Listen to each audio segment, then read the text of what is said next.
नमस्कार दोस्तों, मेरा नाम है विशाल और आप सबका स्वागत है स्टॉक बॉक्स के बिजनेस स्टैंडर्ड एनालिसिस वीडियो में। इस वीडियो में हम डिस्कस करेंगे कुछ बिजनेस स्टैंडर्ड के इंपॉर्टेंट आर्टिकल्स और उसे डिकोड करेंगे बिल्कुल सिंपल लैंग्वेज में। शुरुआत करते हैं सबसे पहले आर्टिकल से। पहला आर्टिकल कहता है कि RBI panel suggest measures to push rupee beyond borders. RBI का एक पैनल है जो सजेस्ट कर रहा है ऐसे मेजर्स मतलब स्टेप्स, पॉलिसीज जो हम अडाप्ट कर पाए जिसकी वजह से हम रुपी को इंडिया के भी बाहर ले जा पाए। An inter departmental group IDG बोलते हैं जिसे of RBI setup to examine internationalising the rupee. तो इस ग्रुप का काम है, इंटर डिपार्टमेंटल ग्रुप का, कि ये एग्जामिन करे कि किस तरीके से हम रुपी को एक इंटरनेशनल करेंसी बना सकते हैं। और उन्होंने कुछ स्टेप्स रिकमेंड किए हैं। आप भी बताएं कि आपके हिसाब से क्या स्टेप्स होने चाहिए, और अब हम आगे डिस्कस करेंगे कि इन्होंने क्या हमें सजेस्ट किया है। तो इसके अलावा आप देखेंगे कि रिकमेंड कर रहे हैं ट्रांजैक्शंस के लिए जो डोमेस्टिक करेंसी में है और पॉपुलर है दूसरी कंट्री। तो सबसे पहले ये यही कह रहे हैं कि जो भी ट्रांजैक्शंस हैं हमारी डोमेस्टिक करेंसी में, हमें ये ढूंढना है सबसे पहले कि हमारा बेसिकली सबसे ज़्यादा ट्रेड किसके साथ होता है। और यहाँ पर ट्रेड हमें ये नहीं देखना है कि हम कहाँ से सबसे ज़्यादा इम्पोर्ट कर रहे हैं बल्कि एक्सपोर्ट कर रहे हैं। तो जो पैनल है इन्हें हेड करते हैं राधा श्याम राठौर एंड उन्होंने सजेस्ट किया एक शॉर्ट टर्म, मीडियम टर्म और लॉन्ग टर्म रिकमेंडेशन।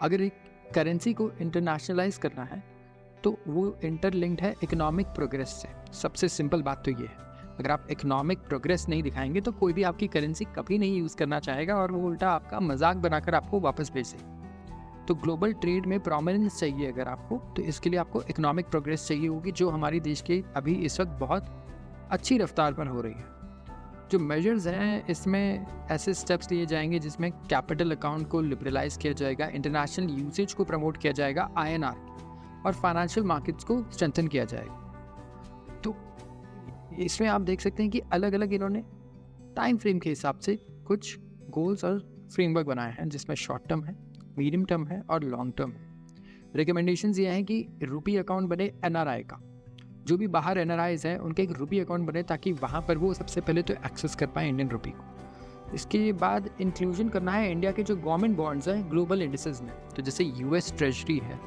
आप जानते हो कि बाकी सारी जो दुनिया की कंट्रीज़ है वो भी US गवर्नमेंट की बॉन्ड्स खरीदती है और अपने पैसे को वहाँ पर पार्क करके रखती है।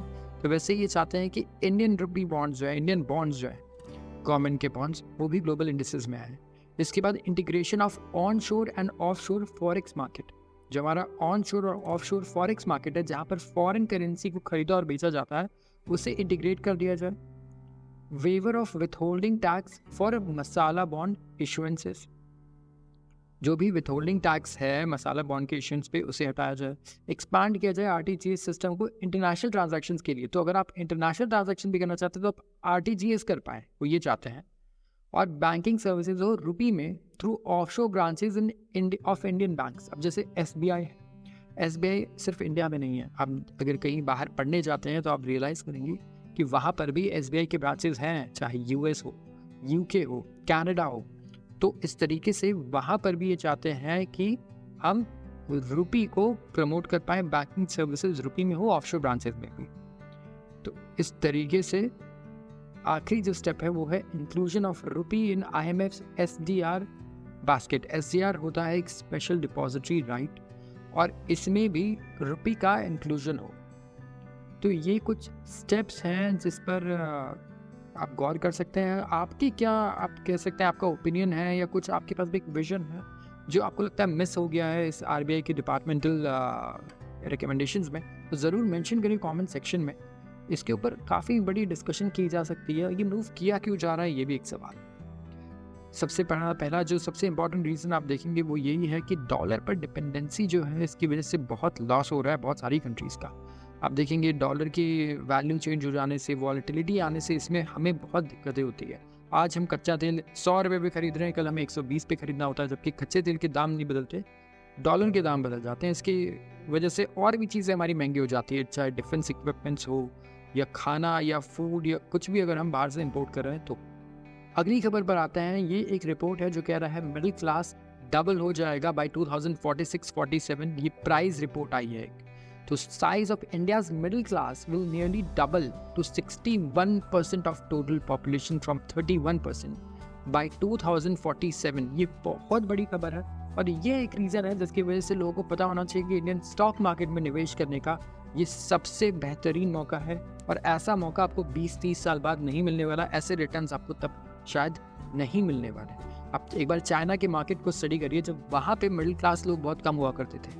ये बात है आप 20th सेंचुरी की तो हम बात ही नहीं करेंगे, इसमें 21st सेंचुरी की 20th सेंचुरी की बात होगी। यहाँ पर 1980s देखिए, 90s देखिए, इस वक्त वहाँ का जो मार्केट था, वहाँ की जो पॉपुलेशन थी, आप देखेंगे कि बिल्कुल इंडिया के जैसे ही वहाँ डेमोग्राफिक था, वर्किंग पॉपुलेशन अच्छी थी। उसके बाद मिडिल क्लास लोग भी नहीं थे, लोअर क्लास लोग ज़्यादा थे।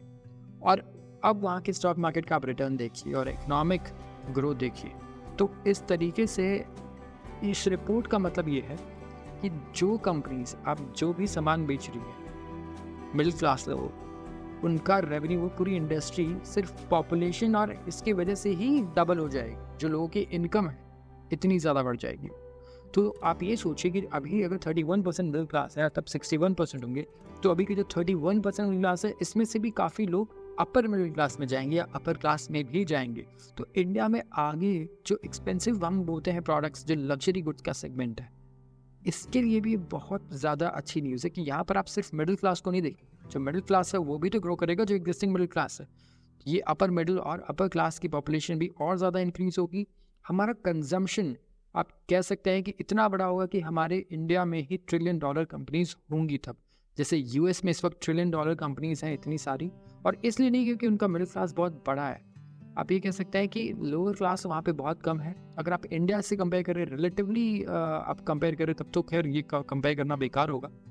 लेकिन वहाँ पे जो कंजम्पशन है पर पर्सन, ये बहुत ज़्यादा है। हर इंसान टीवी बदलता है, फ़ोन बदलते रहता है, गाड़ियाँ बदलते रहता है। इस तरीके से कंजम्पशन ड्रिवन मार्केट है। तो यूएस की कंपनीज, इसलिए लोग यूएस में बिजनेस करना चाहते हैं। इंडिया में भी अगर ऐसे लोगों का पॉपुलेशन बढ़ेगा जो हर साल फ़ोन नया खरीद सकते हैं, अच्छे महंगे कपड़े पहन सकते हैं, अच्छी गाड़ियाँ ले सकते हैं और बदल सकते हैं गाड़ियाँ टाइम टू टाइम, तो आप सोच सकते हैं हमारी कंपनी इसका फ़ायदा कितना ज़्यादा बढ़ेगा। तो आज के लिए बस इतना ही। आज के आर्टिकल्स आप देख सकते हैं, दोनों मैक्रो इकोनॉमिक आर्टिकल्स थे एक तरीके से, और यहाँ पर बात हो रही है रुपये को इंटरनेशनलाइज करने की, उसके बाद हमारे मिडिल क्लास के पॉपुलेशन को डबल होने की, अपर क्लास में और लोग ऐड होने की, लोअर क्लास में और कम लोग आप कह सकते हैं ऐड होने के लिए। तो ये सब जो न्यूज़ है, इससे एक चीज़ पता चलती है कि हमारी जो इकोनॉमिक प्रोग्रेस है वो बिल्कुल सही दिशा में है इस वक्त। और हमारा काम बस ये होना चाहिए, गवर्नमेंट का काम ये होना चाहिए कि वो बस इस तरीके की पॉलिसीज़ लाए जो बस कंड्यूसिव हो, हेल्प करें। उन्हें कुछ ऐसा स्पीयर हेड करने की ज़रूरत नहीं है जिसकी कि वो ग्रो करके दे हमें कुछ भी, कोई भी इंडस्ट्री या कुछ। उन्हें बस लोगों को ईज़ ऑफ डूइंग बिजनेस देना है, और उसके बाद हमारे जो बिजनेसेस हैं, हमारी इंडस्ट्रीज़ हैं, वो अपने आप सब कुछ संभाल लेंगी और वो अच्छी परफॉर्मेंस भी दिखाएंगे। तो आज के लिए बस इतना ही। अगर आपको वीडियो पसंद आई हो तो ज़रूर इसे लाइक करें और शेयर करें अपने दोस्तों के साथ, और चैनल को सब्सक्राइब करना ना भूलें। धन्यवाद।